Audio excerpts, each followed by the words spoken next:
ទូចមកកត់មានលក្ខណៈងាយស្រួលក្នុងការកត់សម្គាល់ថាជាទូចញីឬទូចឈ្មោលដោយធ្វើការសម្គាល់ទូចញីមានពណ៌សនិងមានកតិបក្បាលនិងទ្រូងមានពណ៌ខ្មៅ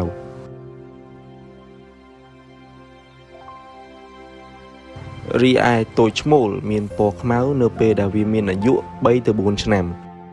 លើកលែងតែដៃជើងនិងរោមជុំវិញប្រដាប់បន្តពូជមានពណ៌សផ្ទៃមុខទូចញីនិងឈ្មោលមានពណ៌ខ្មៅនិងមានរោមពណ៌សដោះព័ទ្ធជុំវិញមុខរហូតដល់ត្រជាក់ដូចគ្នាចំណែកឯកូនទើបកើតមានពណ៌ប្រផេះស្រាលនៅពេលវាមានអាយុ4ទៅ5ខែមានដុះចេញនៅដុំខ្មៅ2ដុំដែលមួយដុំនៅលើក្បាលរាងដូចមកុដនិងមួយដុំទៀតនៅលើទ្រូងទូចញីប្រែពណ៌នៅពេលមានអាយុបាន2ឬទៅ3ឆ្នាំ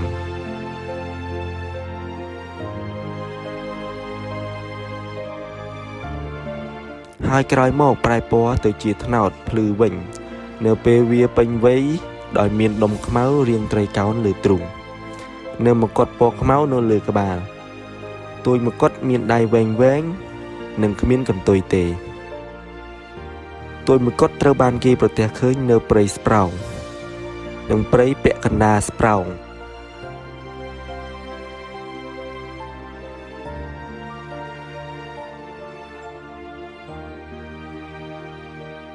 ជាធម្មតាវារស់នៅជាក្រុមតូច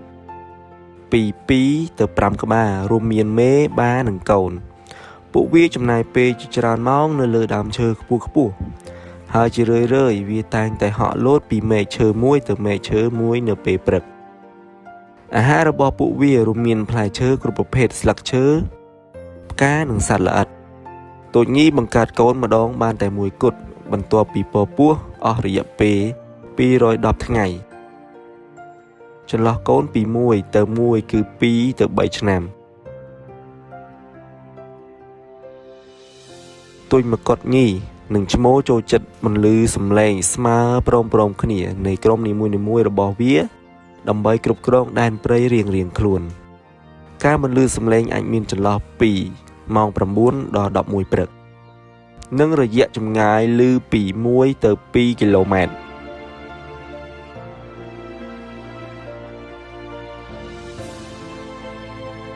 ទូចមកុដមានវត្តមាននៅភាគខាងជើង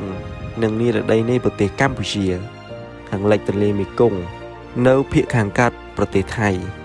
និងខាងត្បូងឈៀងខាងលិចប្រទេសឡាវវាជាប្រភេទសត្វមានដោយកម្រប្រភេទនេះត្រូវបានចុះបញ្ជីក្រហមជាប្រភេទងាយរងគ្រោះថ្នាក់លើពិភពលោកនិងត្រូវបានចាត់ថ្នាក់ក្នុងឧបសម្ព័ន្ធនៃអនុសញ្ញា CITES ប្រភេទនេះកំពុងរងគ្រោះដោយការបរបាញ់ទាក់ចាប់ការបាត់បង់ទីជម្រកនិងធ្វើអាជីវកម្មសូមបងប្អូនទាំងអស់គ្នាចូលរួមអភិរក្សនិងថែរក្សាសត្វព្រៃនៅប្រទេសកម្ពុជាទាំងអស់គ្នាដើម្បីជារតនសម្បត្តិនៃប្រទេសកម្ពុជារបស់យើងទាំងអស់គ្នា